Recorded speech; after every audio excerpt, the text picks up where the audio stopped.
again with another session of personality development.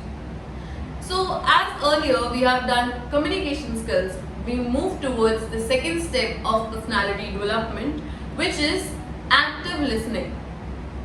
क्या आपने कभी सोचा है कि आप अगर किसी की बात को ध्यान से सुनेंगे ही नहीं या उसकी बात को ध्यान से समझेंगे ही नहीं तो आप उसकी बात का जवाब दे पाएंगे? शायद नहीं। क्यों? क्योंकि आपको पता ही नहीं है कि आपको उसकी किस बात का रिवर्ट करना है। आपने उसे ध्यान से समझा ही नहीं। जब हम कम्युनिकेशन स्किल में समझ रहे थे कि आपको किसी के मैसेज को प्रोसेस करना होता है, उसमें हमें सबसे ज्यादा यूज एक्टिव लिसनिंग का करना पड़ता है। क्यों? क्योंकि अगर आप एक्टिवली किसी की बात को सुन और समझ ही नहीं रहे तो आप रिवर्ट कैसे कर रहे हैं, right? So, in active listening, we have three different aspects through which we will understand how active listening benefits us. And the first one is conversational agility. Has it ever happened with you that you tried entering a conversation and you were denied the entry? Maybe or maybe not.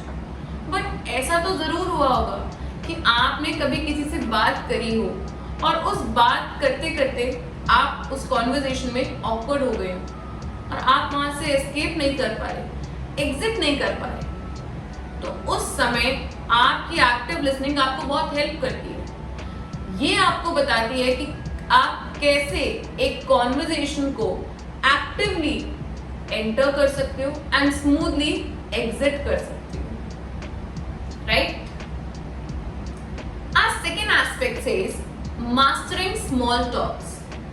Now, these small conversations build bonding and they work like a social glue. अगर आप किसी के साथ bond करना चाहते हैं, आप किसी को अच्छे से समझना चाहते हैं, तो आप क्या करेंगे?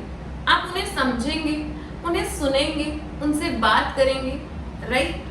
बट वो कॉन्वर्जेशन आपको कैसे पता कि एक्सीड होगी या नहीं? वो आपकी इन स्मॉल टॉक्स से पता चलता है आपको। आप ऐसे टॉपिक्स पिक करते हैं जिनमें थोड़ी थोड़ी बात के थ्रू आप सामने वाले के नेचर को समझ सकें एंड वो समझने के बाद आप उस चीज पर बेटरली वर्क कर पाते हैं। क्यों? क्योंकि तब आप उस सिचुएशन में, उस सिनेरियो में एडजस्ट हो चुके होते हैं। Last but not the least, deciphering micro expressions. Now, if you understand that there are not only words through which you communicate, there are not only written communication way, but also a way through which you express your expressions. Sometimes your expressions speak louder than your words. आप कभी कभी किसी की शक्ल पढ़कर ये समझ लेते हैं कि क्या वो मेरे साथ हैप्पी है या नहीं है, क्या वो मेरे साथ ऑन बोर्ड है या नहीं है। बट आप अगर ये चीज समझ ही नहीं पा रहे तो उसमें सिर्फ एक चीज लैक कर रही है, your active listening, your understanding. क्यों? क्योंकि आप उस जन को अच्छे से एनालाइज नहीं कर रहे। एक्टिव लिसनिंग सिर्फ ये नहीं है कि आप उसकी बात को ध्यान से सुने, जैसा कि मैंने स्टार्टिंग में कहा, आप उस बात को किस तरह प्रोसेस कर रहे हैं वो भी एक्टिव लिसनिंग है। Now throughout this session we have understood जितना ही बात करना जरूरी है उतना उस बात को समझ के रिवर्ट करना इंपॉर्टेंट है। वरना क्या होगा, आप उसकी बात को बिन समझे उसे उस चीज का सोल्यूशन या रिवर्शन देंगे जो वो आपसे पूछ भी नहीं रहा। जब तक बात कंप्लीट ना हो, आप उसे प्रॉपरली समझ ना ले, आप उस पर रिवर्ट नहीं करते हैं। क्यों? क्योंकि उससे आपका जो मैसेज डिलीवर करवाना चाह रहे हैं आप जो रिवर्ट देना चाह रहे हैं वो उसके पॉइंट तक नहीं पहुंचेगा। So in this session we have understood if communication is important we have to be a great listener as well.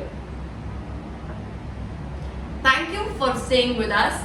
We will come again next week with a new session.